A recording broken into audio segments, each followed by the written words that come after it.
오늘 보실 말씀은 아가서 8장 8절에서 14절까지 말씀입니다. 저랑 한 절씩 같이 교독을 하시겠습니다. 우리에게 있는 작은 노예는 아직도 유방이 없구나. 그가 청혼함을 받는 날에는 우리가 그를 위하여 무엇을 할꼬? 그가 성벽일진데 우리는 은망대를 그 위에 세울 것이요 그가 문일진데 우리는 백향목 판자로 두르리라. 나는 성벽이요 나의 유방은 망대 같으니 그러므로 나는 그의 보기에 화평을 얻는 자 같구나. 솔로몬이 바알하몬에 포도원이 있어 지키는 자들에게 맡겨두고 그들로 각기 그 실과를 인하여서 은 1천을 바치게 하였구나. 솔로몬 너는 1천을 얻겠고 실과 지키는 자도 200을 얻으려니와 내게 속한 내 포도원은 내 앞에 있구나. 너 동산에 거한 자야 동무들이 내 소리에 귀를 기울이니 나로 듣게 하려무나. 14절 다 같이요. 나의 사랑하는 자야 너는 빨리 달리라. 향기로운 산들에서 노루와도 같고 어린 사슴과도 같아여라. 아멘. 오늘 아침에 저희들이 읽은 본문 내용은 이제 아가서의 결론 부분에 해당되는 내용입니다. 그런데 이제 아가서를 연구하는 많은 학자들 같은 경우는 아가서의 결론은 사실은 아가서 8장 7절에서 끝이 나고 오늘 저희들이 읽은 8절부터 14절까지는 후대에 첨가된 내용이다 이렇게 많이 설명을 합니다. 왜 그러냐면 오늘 본문 앞에 아가서 8장 1절부터 7절까지 내용을 쭉 보면 그 신랑과 신부가 더할 나위 없이 친밀한 교제 가운데 있다고 하는 것을 그 신부의 고백을 통해서 우리가 충분히 알 수가 있습니다. 특별히 오늘 본문 앞에 6절에 보시면 이런 내용이 나오죠. 너는 나를 도장같이 마음에 품고 도장같이 팔에 두라. 사랑은 죽음같이 강하고 질투는 수월같이 잔인하며 불길같이 일어나니 그 기세가 여호와의 불과 같으니라. 이렇게 노래를 합니다. 여기서 이제 특별히 이제 사랑은 죽음같이 강하고 질투는 수월같이 잔인하며 불길같이 일어난다. 이 고백은 사실은 아가서가 이제 우리가 언뜻 읽으면 무슨 말인지 이게 시기 때문에 잘 이해가 안 되지만 신랑을 향한 신부의 아주 애절한 사랑의 고백을 지금 하고 있는 것입니다. 그래서 더 이상 신부가 신랑을 향해서 어떤 사랑의 고백이나 또는 신랑이 신부를 향한 사랑의 고백의 내용이 더 이상 어떤 것이 필요 없을 만큼 충분하게 1절부터 7절까지 모든 것이 되어지기 때문에 이제 학자들은 7절에서 아가서가 마무리됐다 이렇게 설명을 하죠. 그리고 이제 8절부터 그 이유는 후대에 첨가된 것이다 이렇게 얘기를 하는데요. 이제 그 이유가 있습니다. 그 이유를 이해하는데 열쇠가 되는 것은 뭐냐면 8절 맨 앞부분에 나오는 우리라고 하는 표현인데요. 그 우리가 누구인가라고 하는 것입니다. 오늘 보면 8절을 다시 보시면 이렇게 되어 있죠. 우리에게 있는 작은 노예는 아직도 유방이 없구나. 그가 청혼함을 받는 날에는 우리가 그를 위하여 무엇을 할꼬? 이렇게 말씀하고 있는데요. 여기서 우리는 누구냐면 바로 결혼을 한 신랑과 신부를 말하고 있는 거예요. 그리고 여기서 또 작은 노예라고 하는 표현이 나오는데 이 작은 노예는 누구냐면 바로 공동체 안에 있는 영적으로 어린 성도들을 의미한다 이렇게 설명을 많이 합니다. 아가서를 처음 시작할 때 말씀드렸지만 아가서에서 신부라는 표현은 하나님께 택함받은 이스라엘 백성들의 공동체와 예수 그리스도의 신부로서의 교회 공동체를 말하는 것이기도 하지만 동시에 성도들, 하나님 백성들, 개개인을 상징하는 표현입니다. 그런데 이제 8절에서 언급하고 있는 그럼 작은 노예는 뭐냐 하면 작은 노예는 또 다른 신부로 준비되어질 영적으로 어린 신부, 성도들을 말하고 있는 거예요. 그리고 여기서 이제 그가 청혼함을 받는 날에는 우리가 그를 위하여 무엇을 할 거라고 하는 표현은 뭐냐면 그 작은 누이가 영적으로 어린 성도가 잘 성장해 가지고 그리스도의 온전한 신부로 세워지기 위해서 우리들이 해야 될 것은 무엇일까 이렇게 고민하는 내용입니다. 이것은 어떤 의미냐면 하나님의 거룩한 백성들의 공동체이면서 예수 그리스도를 머리로 하는 교회 공동체, 그리스도의 신부가 된 교회 공동체가 이 땅에 존재하는 이유, 목적이 무엇이냐라고 하는 것을 우리에게 보여주고 있는 것입니다. 그 목적은 무엇인가? 바로 우리가 잘 아는 대로 세상 가운데서 방황하고 있는 영혼들을 구원해가지고 그들을 교회로 불러서 영적으로 어릴 때부터 영적으로 성장하는 과정까지 잘 양육해가지고 그들을 그리스도의 신부로 또 세우는 거예요. 그래서 구약성경 신명기 6장에 보면 이런 말씀이 있죠. 6장 7절에서 7절까지 이렇게 말씀합니다. 오늘날 내가 내게 명한 이 말씀을 너는 마음에 새기고 내 자녀에게 부지런히 가르치며 집에 앉아 있을 때든지 길에 행할 때든지 누웠을 때든지 일어날 때든지 이 말씀을 강론하라 이렇게 말씀합니다.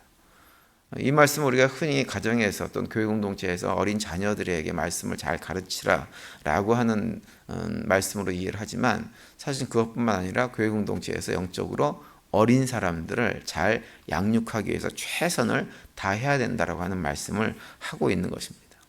그래서 이 신명기 6장에 나오는 이 말씀들은 오늘 본문 8절에서 언급하고 있는 말씀과 같은 의미를 가지고 있는 내용입니다.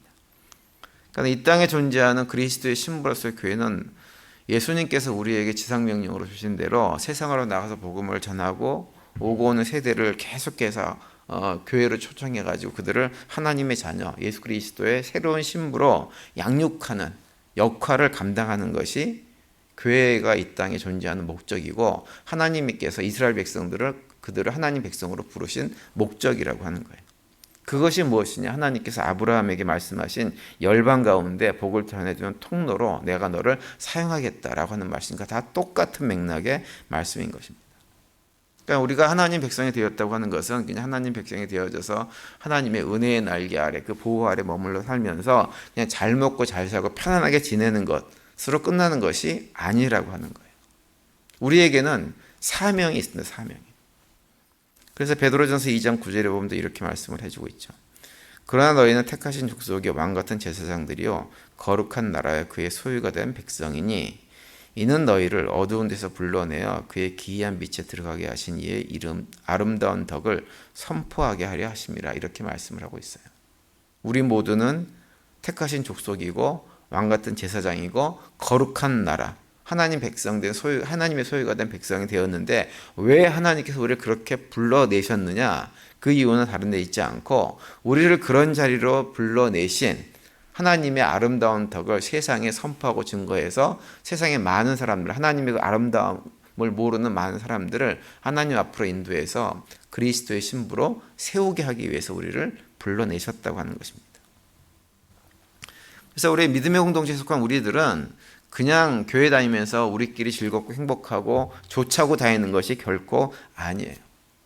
어두운 가운데 있던 우리들을 빛 가운데로 거하게 하신 하나님의 그 아름다운 덕을 선전하는 사명을 가진 자로 우리 모두는 부름받은 것입니다. 아가서는 이 베드로전서 2장 9절에서 말씀하신 그 내용을 구약의 방식으로 노래를 하면서 하나님의 거룩한 아내로서 이스라엘 백성들의 삶의 목적이 무엇인가라고 하는 것을 알려주고 있는 거죠. 그리고 오늘 보면 9절에 보시면 또 이렇게 말씀합니다. 그가 성백일진데 우리는 음망대를 그 위에 세울 것이요 그가 문일진데 우리는 백향목 판자로 두르리라 이렇게 노래를 하고 있어요. 여기서 언급되는 망대라고 하는 것은 뭐냐 하면 그들의 성벽이 적들에 의해서 유린되지 않도록 그 성벽을 지키는 역할을 하는 것이 망대죠. 그 망대에 올라가가지고 활을 쏘기도 하고 창을 쏘기도 하고 그렇게 하는 것입니다. 그러면서 적들이 성벽에 기어오르지 못하도록 막는 것이 망대인데요. 그 망대처럼 8절에서 언급하는 작은 누이가 세상 풍조 악한 것들이 휩쓸리지 않고 영적인 순결함을 지키주는 역할을 하겠다고 하는 결단이 이 9절에서 언급되고 있는 것입니다. 그러니까 이것이 바로 교회의 역할이고 하나님 백성들의 역할이라고 하는 거예요. 그렇기 때문에 우리 오늘 새벽에 나오신 성도님들은 우리 스스로 신랑 되신 예수님의 거룩한 신부로 하나님 백성으로 우리가 나 스스로가 세워지는 일, 그 일뿐만 아니라 또 우리 교회 공동체 안에서 영적으로 어린 분들, 영적으로 어리다고 하는 것은 육적으로 어린다고 하는 걸 말하는 것이 아니에요.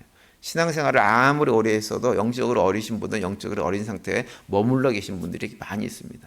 그런 분들 바라보면서 우리가 마음속으로 그들을 비난하거나 욕하는 이런 마음이 아니라 어떻게 해서든지 그들을 영적으로 성장시켜서 그리스도의 아름다운 신부로 세우기 위해서 최선을 다하는 그런 노력을 다하는 그 일에 우리 모두가 귀하게 쓰임받는 삶을 살아낼 수 있게 되기를 간절히 바랍니다. 그리고 오늘 보면 10절부터 12절까지 내용은 이제 포도원에 대한 언급을 지금 하고 있는데요. 11절과 12절에 보시면 이렇게 말씀합니다. 솔로몬이 바알하몬에 포도원이 있어 지키는 자들에게 맡겨두고 그들로 각기 그 실과를 인하여서 은 1천을 바치게 하였구나. 솔로몬 너는 1천을 얻겠고 실과 지키는 자도 200을 얻으려니와 내게 속한 내 포도원 내 앞에 있구나. 이렇게 말씀을 합니다. 여기서 포도원이라고 하는 것은 이제 이스라엘 백성들의 공동체, 오늘날로 치면 교회 공동체를 상징하는 거예요.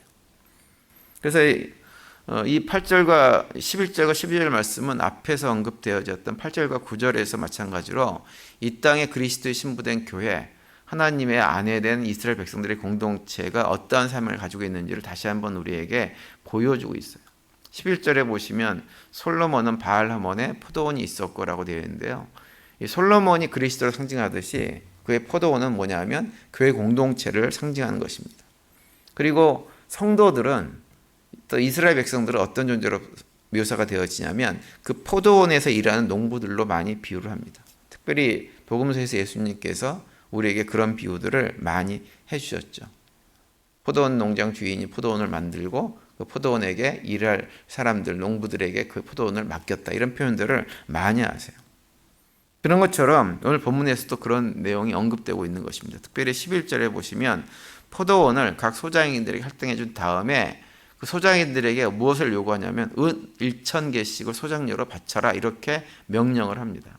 이것은 뭐냐면 교회 공동체를 구성하는 우리 개개인들, 청지기, 소장농으로 부름받은 우리들이 어떠한 사명을 감당해야 될 것인가 라고 하는 것들을 구체적으로 말씀을 하고 있는 거예요.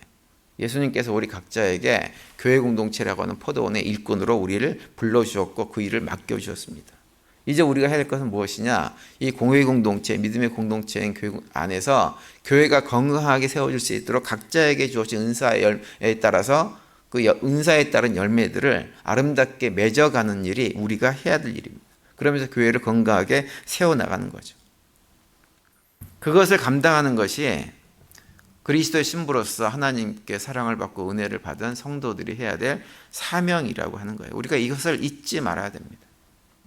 그래서 아가서는 사실은 처음에 시작을 할 때는 신랑 되신 예수님과 신부된 교회, 또 신랑 되신 하나님과 신부된 이스라엘 백성들의 공동체의 아름다운 사랑 얘기로 시작을 하지만 단순하게 사랑 얘기로 끝난 모든 것이 채워진 것이 아니라 결론 부분에 와가지고는 그 신부로서 하나님의 아내로서 부름받은 거룩한 백성들의 공동체가 어떠한 사명을 가지고 있는지, 하나님께서 아브라함을 처음 부르셔서 그에게 맡겨진 사명 그대로 어떠한 사명을 가지고 있는지를 우리에게 알려주면서 아가서가 마무리되고 있는 거예요. 그러면서 이제 오늘 본문 마지막 13절과 14절에 보시면 이렇게 말씀을 합니다. 너 동산에 거한 자야, 동무들이 내 소리에 귀를 기울이니 나로 듣게 하려무나. 나의 사랑하는 자야, 너는 빨리 달리라. 향기로운 산들에서 노루와 같고 어린 사슴과도 같아여라. 이렇게 말씀을 합니다. 이것은 무엇을 묘사하고 있냐면 신부가 신랑이 자기에게 달려오는 그 소리에 귀를 기울이는 모습을 그려놓고 있는 거예요. 이것은 무엇을 의미하냐면 우리가 이 땅에 살면서 포도원 지기로 사명을 붙들고 감당하고 있는데 그 사명을 감당할 때 우리가 귀를 기울이고 관심을 가져야 될 것이 있다고 하는 거예요. 그것은 뭐냐면 다시 오실 예수님을 기대하고 소망하고 살아가는 거예요. 그것을 얘기하고 있는 것입니다.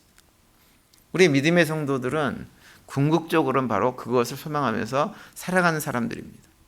다시 오실 예수님, 그분이 오셔가지고 우리를 영원한 아버지 집으로 인도해서 그곳에서 사랑하는 신랑과 함께 영원히 살아가는 삶. 사실 이 땅에서 우리가 포도원 일을 아무리 열심히 하고 어떤 열매를 많이 맺어도 사실 그것으로 만족되는 것이 아니에요. 우리의 궁극적인 만족은 신랑 되신 예수님과 함께해서 영원히 함께하는 것, 그것보다 더 큰 기쁨이라고 하는 것은 우리에게 존재하지 않습니다. 그래서 우리는 항상 거기에 귀를 기울이고 거기에 마음을 두고 신앙생활을 걸어갈 때 우리가 이 땅에서 포도원지기로서 감당하면서 겪게 되어진 이런저런 어려움들과 문제들을 상세하고 덮어서 그 어려움들이 어려움이 되지 않는 삶을 살아가면서 어려움 가운데서도 기쁨을 누리면서 살 수가 있게 되어지는 것입니다. 오늘 새벽에 나오신 우리 모두 늘 그 주님의 재림을 소망하시는 가운데 그 가운데 예수님께서 우리에게 맡겨주신 포도원지기로서의 사명을 신실하게 감당해내는 우리 모두가 될 수 있게 되기를 간절히 바랍니다. 그래서 나중에 예수님께서 오셔가지고 우리를 부르실 때 우리에게 오셔가지고 잘했다 착하고 충성된 종아, 너가 정말 작은 일에 충성하였으니 내 기쁨이 큰 잔치, 기쁨의 잔치에 함께 참여해라 라고 하는 그런 칭찬을 다 들을 수 있는 믿음의 성도들로 성공할 수 있는 우리 모두가 될 수 있게 되기를 간절히 바랍니다. 오늘도 그런 고백 가운데 믿음으로 승리하시면서 주님과 동행하시고 또 주님께 주시는 평강을 누리며 살아가는 복된 하루가 되시기를 간절히 축원을 드립니다.